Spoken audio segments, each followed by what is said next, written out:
সেই পুৰণি দিনবোৰ যিটো এতিয়া অতীত বিচাৰিলে হয়তো পোৱা নাযায়।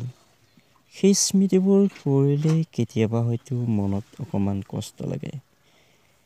সঁচাকৈয়ে সেই দিনবোৰ বহুত ভাল আছিল, যেতিয়া মানুহৰ ঘৰত টেপৰ ব্যৱস্থা আছিল বা গাঁওখনত খুব কম মানুহৰ ঘৰত টেপ বা ৰেডিঅ' নতুবা টেলিভিশ্যন আছিল। সেই সময়ত কোনোবাই গীত বজালে গোটেই চুবুৰীটোৰ মানুহ একগোট হৈ শুনিছিল। সেই দিনবোৰ হয়তো বৰ্তমান প্ৰজন্মৰ কাৰোবাৰ হয়তো মনত নাই, হয়তো কোনোবাই তেনেকুৱা পৰিস্থিতিৰ সন্মুখীন হোৱা নাই।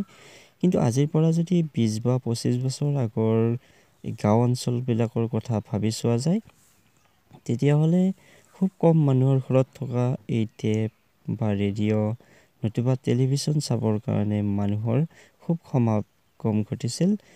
কোনোবাই দূৰণিৰ পৰাই আহিছিল যে এটা গীত শুনিবৰ কাৰণে, হয়তো কোনোবাই কেছেটৰ ব্যৱস্থা কৰিছিল বা VCD আছিল। যেতিয়া মানুহে কোনোবা এখন চলচ্চিত্ৰ চাবৰ কাৰণে ইচ্ছা কৰে, হয়তো বহু দূৰৰ পৰা VCD এখন ভাড়া কৰি আনিব লগা আছিলে।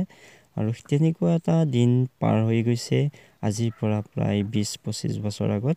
আৰু 20-25 বছৰ আগৰ যিমানখিনি মানুহ আছে তেওঁলোকে হয়তো এইখিনি অভিজ্ঞতা আছে।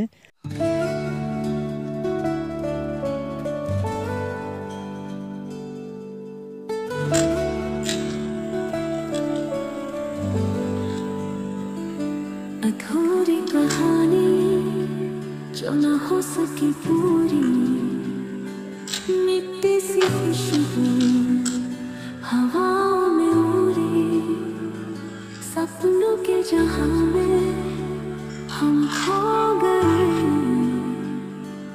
दिल के फसाने राहों में रह गए।